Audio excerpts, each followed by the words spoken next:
From the art of the deal to keeping it real.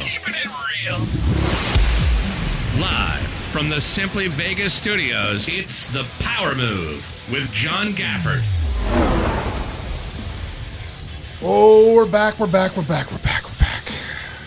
What's happening, Colt? Not much. I see a cocktail in your hand. What are you drinking today? What do you got? This is a little scotch. This is a nice gift someone gave you. So I appreciate it. A little scotch. Yeah, I love how every time I get a nice gift, it ends up in Colt's glass. It's what Colt's drinking. Cheers, guys. Cheers. More Cheers. scotch for John. Here, as always, Colt Amadon and Chris Connell, Esquire. How are you, Chris? Good, living the dream. Living the dream, indeed, which is all you kind of can be, right? It's all you can do. All you need is love. All you need is love. You know, I'm going to tell you something interesting that happened today. It was a tale. We'll start this week with a lesson in business, which is a tale of two Gaffords. So, as you guys know, my children, who are 11 and 13 and have for several years, own the vending machine in my office. It is their business. They handle inventory. They handle pricing. They handle marketing. They handle accounting. They handle everything. It's how I teach them how to do this. Been pretty smooth sailing. I financed the machine to them, and I got it down to a science. And something happened last week. And what happened was the machine broke. It was loud. Oh, wow. The compressor went down. It was really, really loud. So I had to find a guy to come out and fix the machine, which we did. And it was $250. All right. So here's the tale of two Gaffords. So I go to my kids and I say, I got good news and I got bad news. The good news is you're back in business. That's the good news. You're back up again. You were down for 3 days. You're back up in business again. The bad news is you each owe me $125, of which my son starts, oh God, oh my, oh, keep in mind, I've had this machine now for about 2.5 years, never had a problem with it. Oh my God. What kind of money do they make off it though? The kids, they're bringing down, they bring in somewhere normally they net about $70 a month each. It's good money. Good money for a kid, right? I mean, it's not the two kids minting Ethereum. But it's 2 months of profit. Yeah, it's practical. It's 2 months of profit. And my son immediately goes and loses his mind. Oh God. He goes up to his room and immediately he's got, $19 and crumply looking like they just came out of the Rhino, ones. No idea what you're talking about. Yeah, no idea what you're talking about. What's a Rhino? Exactly. Smelling like coconut and shame. And, a jar of quarters is all he's got. And he's this, and he's like, all I got is this, all I got is that, blah, blah. I'm like, okay, hey, look, we haven't done the machine in a while. You're going to be able to go in there and get the money out of it. My daughter goes up to her room. Yeah. How much was it? There you go. Get yourself something nice. There's $1 in there for the effort. Bring me back 3 fingers of milk. Yeah, and strokes it off the $125, right? And she's still probably got $600 or $700 because the daughter is the saver and the son is the spender. He can't. Burns a hole in his pocket. Can't say that. Can't do it enough. My goal is to demolish his fake credit before he's 18 and has real credit. Oh yeah. Because he starts going on and on. He's like, Dad, I'm smart. And I told him, I said, look, you don't have to pay me the $125. You don't have to do it. I can finance this to you. I'll finance it. You can put your half of the machine up as collateral, and we'll go from there. Unfortunately, he came up with the money between the machine and what he had in quarters, so I didn't get to do that. But I was fully hoping to repossess the machine from him, his half of it. Of course, my daughter's just banking the dollars as we go along. So $70 a month, that's their only form of income. So 2 months of income. Yeah. How much work do they do on it? Because it's nothing. It's nothing. But the point is, here's you bought them the machine, right? I paid for it. They bought it from me. So you financed it. Yes, I financed it to them. So they learned about an interest rate in the process. They bought it off of everything that was going. And the point is, if you have a business and you have this, you have to, like I always tell them, you need to have a minimum of $100 set aside for a disaster, just like what happened yesterday. And my son, because he hadn't had a disaster in so long, just assumed nothing is ever going to happen. Man, it almost sounds like everybody in 2021. Yeah, it happened. Yeah, exactly. Almost sounds like your kids learned a lesson that a bunch of people are about to learn. A bunch of adults haven't learned. Right. So, one of the things with me is, and he didn't learn it, trust me, because I'm guaranteed he's still trying to figure out how to buy. He wanted to buy a $15 game for Steam yesterday. And I was like, well, and here's another great one. I love my kids because it's really lessons for everyone. Because I say to my son, he goes, well, there's this $15 game I want on Steam. I said, okay, I tell you what I'll do. You can put up the Switch, not on Steam, on Switch. You can put up the Switch as collateral. I'll give you the $15, but you got to pay me back 20. And this is what he says. And this is one of the biggest financial mistakes that all of America makes. He goes, okay, well, I could do that because the game normally sells for $39 and it's on sale for $15. I made money here. Yeah, well, that's what I told. It's so $15, and I go, this is the main concept that keeps America poor. This is the main concept. If something costs $200 and it's on sale for $100 and you buy it, you did not save $100. Correct. You spent $100. $100 less. Now, what percentage of realtors do you think when they get that first big commission check do the right thing? Oh God, none of them. What percent? No, God, less than 20%. Less than 20%. Like I'm a saver, thankfully. Yeah, because I have a fear of poverty. So I save money. I save most of my money. I don't. Is it a bank account? Where is it? It's not in a bank account. Unfortunately, I have a couple bank accounts that I save money in because there's nothing to buy. There's always something to buy. Not that I care about. Like I said, remember we were talking about NFTs the other day, and I am not interested in doing things unless I can get behind it. I got it. So I stockpile. I just stockpile a war chest. I bang at Wells Fargo in case anyone wants to try to steal my money. Wells Fargo. But everybody gets these big fat commission checks. Do you have an Android? Because apparently there's a Joker virus going around that'll drain your bank account if you have an Android. I don't have an Android. Yeah, it had they said 1,200 apps in the Google Play App Store were infected with this malware. Oh God! You being serious? Yeah, no, I'm dead serious. It's another reason you suck for having an Android. But at the same time, Apple. I don't. Yeah, Every time. So to your point though, John. So percentage of realtors who get these big checks, they have to plan. It's like a school teacher that doesn't get paid in the summer. You have to have that foresight or else you're not eating. I read this statistic and this terrified me, and I repeat it often, and I still think I'm right, but 50% of Americans, half, go to a mall, look at one person, look at the other, it's one of them, could not put together $2,000 if you gave them 30 days. If they borrowed, begged, pleaded, and stole. The average American has less than $700 in their savings account. Oh God! 50%, half. I'm talking about half. Okay, so and those people you were talking about people DM me. Oh, it must be nice to have all this money. But it's like no, it's like there's a difference between security and all that stuff. I am always going to be secure. I'll always have enough for that rainy day fund in case something happens because that's my biggest fear. Well, okay, so how much do you think your rainy day fund should be? Because for me, I'm looking for about 12 months. I call it moles. Month of life. I know exactly what it costs me to exist on this planet. Right. Like on hand cash, I want to keep 12 months of life. I like that. Outside of that, if you've got more than that sitting in the bank, it's wasting money. You're wasting money. You're losing. You are losing money. Because not only losing money, look, the value is depreciating. Look at the inflation over the last 12 months. If you can feel good about the amount of money you have in the bank, but you can buy way less crap with it than you could 12 months ago. Mm-hmm.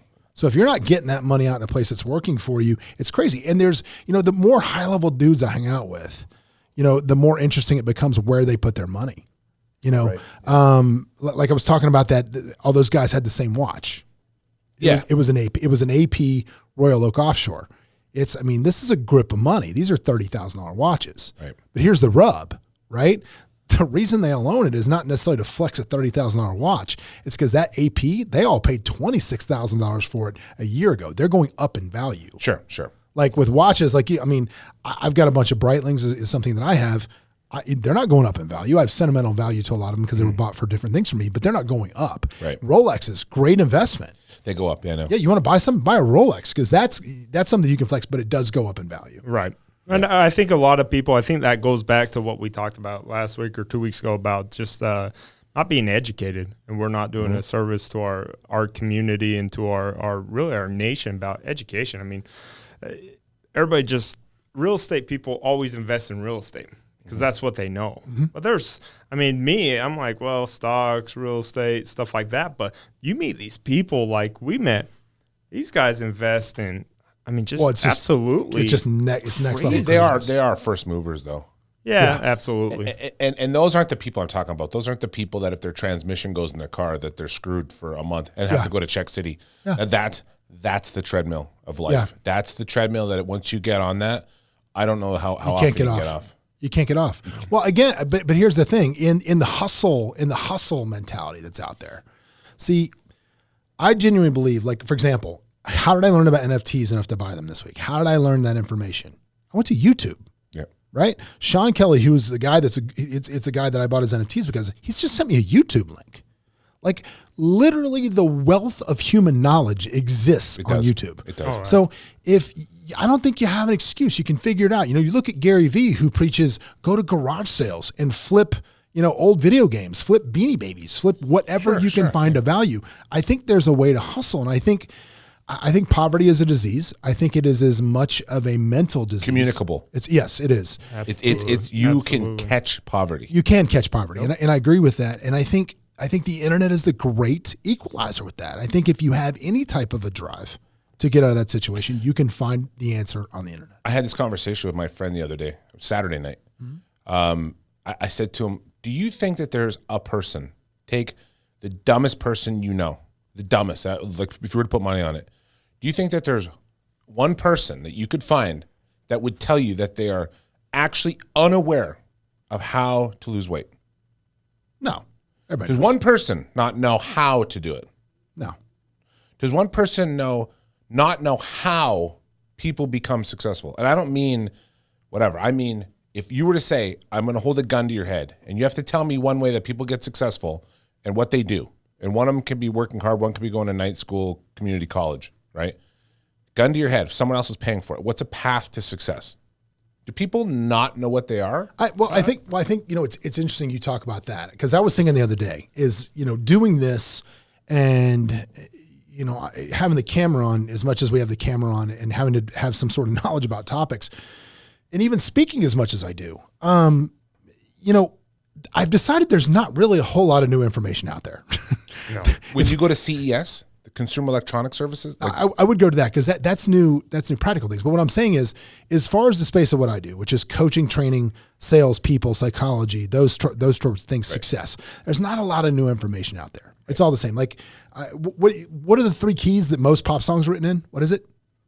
There's like 3 keys, C, G, and D, or whatever it is. Or something like that, yeah. And there's like hundreds of songs that are written in those 3 keys. Thousands can They're come simply just processed in a different way. Right. And I think with success training, pathway to success, all of those things, I think that information is all out there. It's simply the matter of finding somebody that speaks it to you in a frequency that you want to receive it.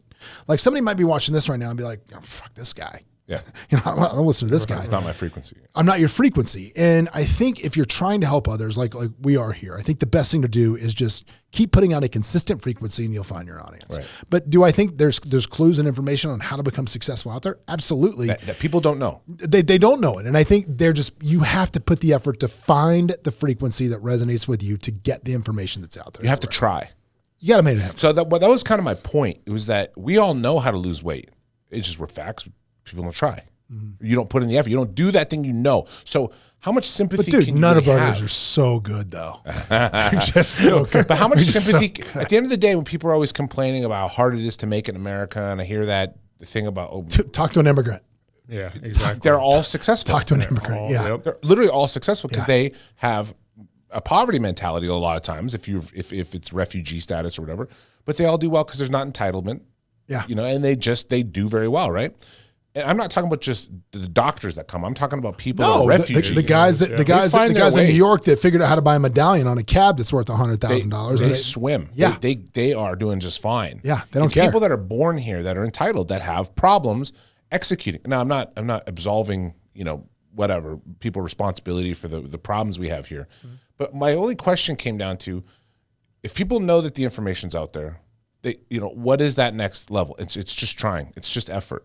Because to your point, what I said about CES is that I went to CES one year and I thought I would go there and it would be there'd be those Japanese robots and there would be teleporter and every single booth I go, that's just the same thing that's already here. What are you doing? They're like, well, cloud storage. I'm like, I've been on the cloud for my storage by using Hotmail since 1998. Yeah. I've been on the cloud. The cloud is not new technology to me. You have a new name for it. I just have a new name for it. So nothing here is new. Yeah. I don't know. I think we might be at the end of that Moore's Law. If you know what Moore's Law is, technology doubling every 18 months. Where do you go? Oh, my phone needs to be faster. Well, it doesn't. Right. No, the only place we go from here, I'll tell you, is we go to AI, which puts everybody that drives a truck, everybody's a cashier, puts all of those people out of business. But I think it's more of a victim mentality and entitlement, right? I think that's our problem is when you see your grandparents go on to your parents as victims, well, everybody's keeping me down. I can't make money because I didn't have this or I didn't have this. Everybody assumes you're giving like them, right? Like every time they come at you on your DM, they just assume because you're successful, them haters, that because you're successful, that it was given to you. I don't think anybody realizes. And I also think people, you're in such a closed bubble. When you're poor, you're around other poor people. So you don't realize you're as poor as you are a lot of times. Look, I'm not trying to look. I go to speaking events and I speak with other people, and you hear these dreadful stories about how they grew up. They're just terrible.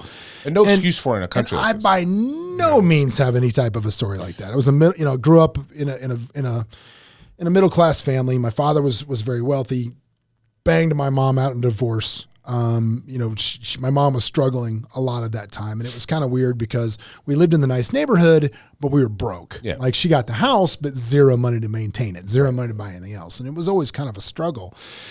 But at the same time, like my father, who was successful, never talked to me about money. Like if I was ever to say to my dad, how much money do you make, Dad? It would have been nuts. And driving home from literally lacrosse practice, and my son was like, how much money do you make? Or no, that wasn't the question. He asked a better question, which was, how long did it take for Simply Vegas to start making great money? Yeah. And the answer to that was, well, that's a subjective question because what's great money? Right. Because my definition has changed over the last 11 years, to the point where I was like, wow, this is really going great. I mean, we were banging it out in 3 months. We were doing well.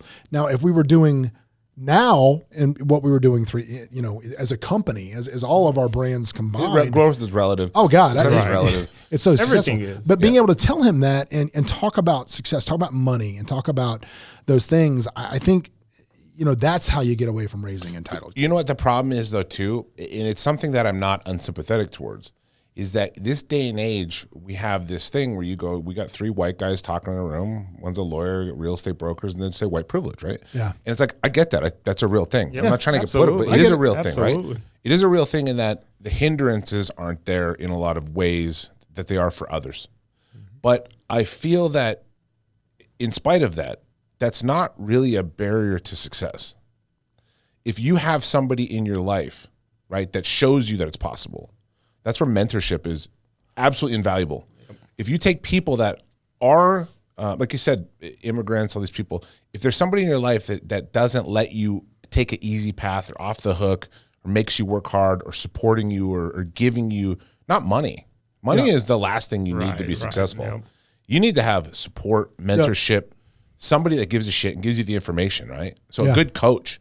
Having kids in sports, right, that come from disadvantaged neighborhoods of all, that's across the world. That's not just in America. If you have somebody that gives a shit, a good teacher, whatever, you can get over a lot of the barriers to entry to success. But see, I don't even think you need to have that. I just think you need to, again, find the frequency of somebody that talks to you. My favorite DM that I get sometimes is I'll get it where people say, I feel like you're talking directly to me.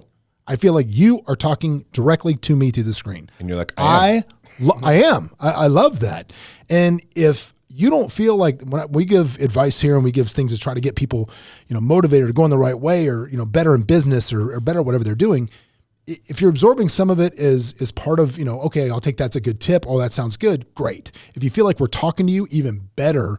But if you don't feel like you're getting a tip or you don't feel like we're talking to you, find somebody that is. Sure. Dude, I mean, there's a bunch of dudes.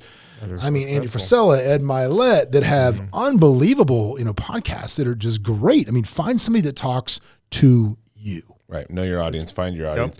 Yep. But to that point, the other thing I like to say is a lot of times people don't understand, like, I pulled myself up from my bootstraps. It's like, well, that's because you knew what bootstraps to pull on. You knew that if you pulled up bootstraps, you'd be okay. A lot of people don't, right? A lot of people aren't even aware what's possible. Yeah. Like they really don't know that you can go to college without having great high school scores, or that you can get a GED, or that you can improve yourself in myriad ways. Well, I mean, not Hooters University, but but some schools you can't get into. Twin Peaks, maybe. But there is a way if you want it, right? I always tell that to people. If you really want it, you'll figure out how to make it. The problem is like you said, a lot of people sit there and don't find somebody that they can relate to. I mean, I think we've all gone through high school at least, or, you know. I did. I got through high school. You got high school. Okay, perfect. But like in college, there was a teacher that I made sure every time. I think we've all made it through high school. I think we did. Well, I don't know. Not putting money on I haven't talked to John about it. I know you did, but John might not have. Oh, boy. There's a lot of successful people that make it through high school, John. You know, is that it? Did he make it? I want to prove. You know what's funny? You know what's funny? I've never mentioned this, but I'm going to mention it now. He didn't go through high school. I actually did not have enough credits to graduate from high school. There you go. You guys act like I didn't have it. So there you go. To college? No, I did. But here's what happened. So my golf coach, I can't believe I tell this story. My golf coach, he's right. I did graduate. I have a diploma. I'm right. I know I'm right. I did graduate. I do have a diploma, but there you go, Colt. Where I went to high school, you could take something called team sports, and it was just like playing kickball or whatever, unless you were actually kind of playing a sport, and then you could go practice for that sports. The football guys would go to the gym, we would, the baseball guys would go to the diamond, whatever. And I was playing golf, so I would go out and play golf earlier. And my golf coach, who was also the dean of the school, like allowed me to, my senior year was like team sports, and you got no credit for this. It was team sports, AP English, lunch, AP Calculus, team sports. That was my schedule, right? So I was taking AP Calculus, I was taking AP English, and I was just playing golf, right? And no, I cannot hit a golf ball in my shadow anymore. This was a long time ago. But yeah, so it comes around time to graduate, and I get called to the dean's office, and he goes, you're going to be half a short elective credit short to graduate. You're going to have to go to summer school. And I was like, you're the dean. You okayed this because you want to be playing golf, so we'd be better on the golf team. You let this happen. You're going to fix this. I don't know what he did. There you go. Got it fixed. John doesn't have a real diploma. Carry the Y, little rounding. Carry the Y moving around. Well, my point to that is I think you get that class. Good point. Good story, John. Way to justify that you really don't have a degree. This is why I struggle with the Scrabble words. But no, I think everybody had that teacher that you actually learned a lot more from because you just were able to connect with. And I think that's in life, right? What are we going to connect with? No, I just don't want to. I want to know what, like, you see the afternoon specials over there, but the teachers that connect with their kids, and I can just imagine who connected with you, Colt. No, we're not going there. We'll edit that out. But no, I think, and that's a problem. I think you're going to get somebody that doesn't connect with us and sit there and say, well, how can I learn from them? Like you said, there's a million different people. The internet is amazing and horrible all at once. And if you use it the negativity way, you're going to feed your mind full of negative, and you're just going to be really depressed at the end of the day. I can tell how people use the internet. Oh, absolutely. Well, you honestly but I mean, like, not by searching. Oh, just by talking to them? Just by talking to them. Just if you think that the world is unfair, that the world owes you something, there's this, that, and the other. Facebook too much. I go, hey, you know what? Best of luck. Because all you do, you're not trying to get out of it. If you want to make the world better, I know kids that, piss and moan and, the world's corrupt, You want to make the world better, work really hard, save your money, go to law school, become a public defender, start writing legislation, start running for office, do really high level things. If you really give a shit, like you really give a shit about this world you live in, and you want to make the world a better place, and you are dead serious about it, right?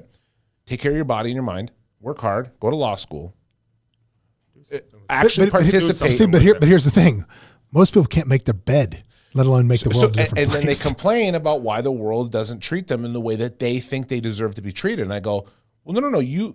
The world isn't against you. The world doesn't give a shit about you. That's the beauty. Yeah. The world is ambivalent. The world doesn't have an agenda. And people think governments have an agenda. Governments are full of individuals that have their own agendas. Right. That's why there's no grand conspiracies. Wait, so you're telling me that Biden is not a puppet of the Chinese trying to wreck America?